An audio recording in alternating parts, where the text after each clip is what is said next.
He is known for being a polymath and one of the most significant physicians, astronomers, philosophers, and writers of the Islamic Golden Age. He is recognized for being arguably the most influential philosopher of the pre-modern era. His name is Avicenna. In the heart of the Islamic Golden Age, a brilliant mind emerged, one that would shape the course of philosophy and medicine for centuries to come. Avicenna, also known as Ibn Sina, was not merely a polymath, but a beacon of intellectual prowess that left an indelible mark on the world. Born into a time of great curiosity and exploration, Avicenna's insatiable thirst for knowledge led him to become a renowned physician, astronomer, philosopher, and writer. With over 450 works attributed to him, Avicenna's intellectual prowess was truly awe-inspiring. His philosophical contributions, heavily influenced by Greek Aristotelian philosophy, earned him the title of arguably the most influential philosopher of the pre-modern era, as acclaimed by Sajjad H. Rizvi. Avicenna's writings spanned a wide range of subjects, from philosophy and medicine to astronomy, alchemy, and even poetry. His renowned works, the Book of Healing and the Canon of Medicine, became foundational texts in their respective fields. Avicenna's legacy extends far beyond his written works. His holistic approach to knowledge demonstrated that philosophy and science were not isolated domains, but rather intertwined and interconnected. He believed in the power of reason and empirical evidence, emphasizing the importance of observation and experimentation. Avicenna's ideas on the nature of the soul, the mind-body connection, and the concept of universal consciousness continue to shape philosophical and spiritual discourse to this day. Avicenna's intellectual contributions and his ability to synthesize knowledge from various disciplines left an indelible mark on the Islamic Golden Age. His works remain a testament to the power of interdisciplinary thinking and the pursuit of knowledge. As we delve deeper into the life and teachings of Avicenna, we uncover a philosopher, physician, and polymath whose profound impact on the world continues to inspire new generations of thinkers and learners, making him a true protagonist of intellectual history. Avicenna, a renowned philosopher of the Islamic Golden Age, delved deep into the realm of metaphysics, drawing inspiration from the works of Al-Farabi. In his quest to understand the nature of being, Avicenna made a crucial distinction between essence and existence. He argued that existence cannot be derived from or explained by the essence of things. Avicenna believed that form and matter alone cannot generate the movement of the universe or the actualization of existing things. Instead, he posited that existence must be imparted or added to essence by an agent cause. To Avicenna, the question of essence and existence could be understood through an analysis of the modalities of being, impossibility, contingency, and necessity. He argued that the impossible being is one that cannot exist, while the contingent being has the potentiality to be or not to be without contradiction. The contingent being can become a necessary existent, but only through the influence of an external cause. Avicenna emphasized that the necessary existent is true in itself, while the contingent being is only true due to something other than itself. Avicenna further explored the concept of the necessary existent, which he described as being due to itself. This necessary existent has no essence other than existence itself. Avicenna believed that there cannot be multiple necessary existents without distinguishing factors, as this would contradict their self-existence. On the other hand, if no distinguishing factors exist, then these necessary existents are essentially one and the same. Avicenna also noted that the necessary existent has no genus, definition, counterpart, or opposite. It is detached from materiality, quality, quantity, place, situation, and time.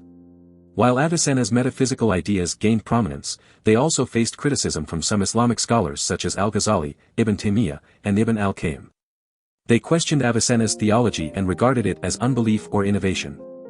However, Avicenna's exploration of essence and existence, and his analysis of the modalities of being, continue to provide profound insights into the nature of reality. Avicenna's philosophical doctrine of metaphysics offers us a framework to understand the distinction between essence and existence, and how they relate to one another.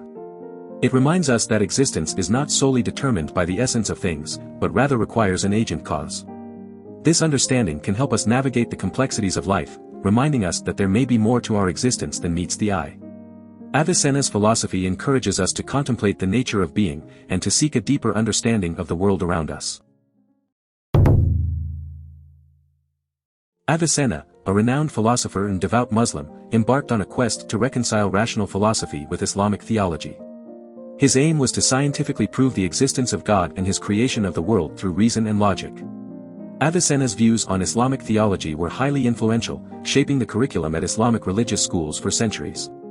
He wrote treatises on various aspects of Islamic theology, delving into the interpretation of prophets and the alignment of Quranic cosmology with his philosophical system. In his works, Avicenna occasionally hinted at the idea that philosophy was the key to differentiating true prophecy from mere illusion. However, he did not delve too deeply into this notion due to the political implications it carried and the focus of his shorter works on explaining his philosophical and theological theories. Avicenna recognized that epistemological matters were best left to other philosophers. As time went on, interpretations of Avicenna's philosophy diverged into three schools of thought. Some continued to apply his philosophical system to interpret political events and scientific advancements. Others isolated Avicenna's theological works from his broader philosophical concerns. Lastly, there were those who selectively used parts of his philosophy to support their own spiritual quests through mystical means.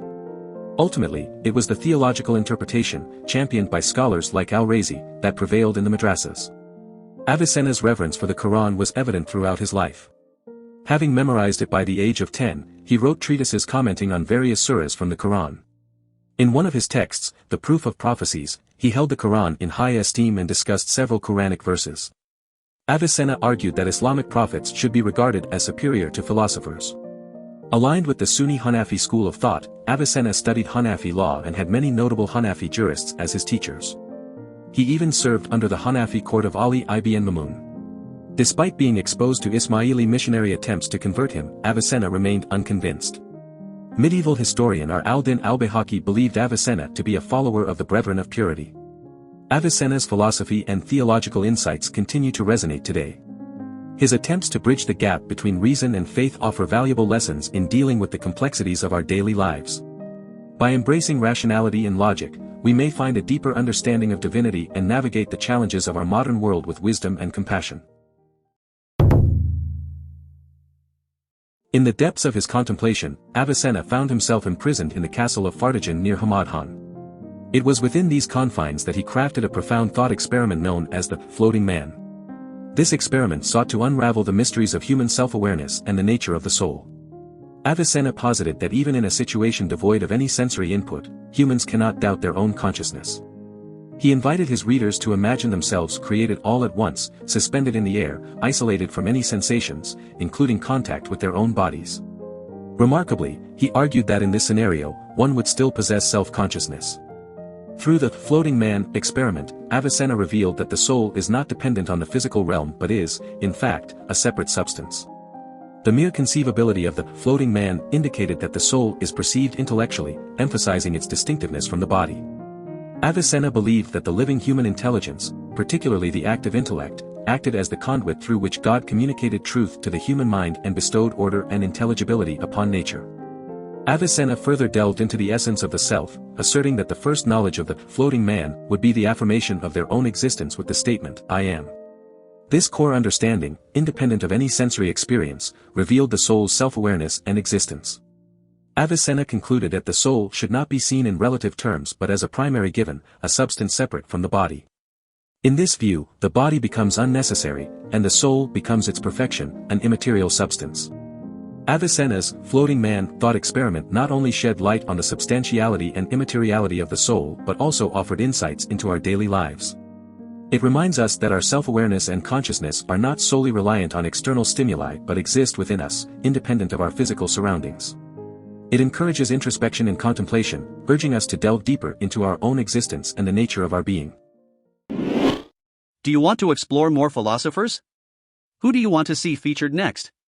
Subscribe and leave a comment below to let me know. I'll see you in the next video.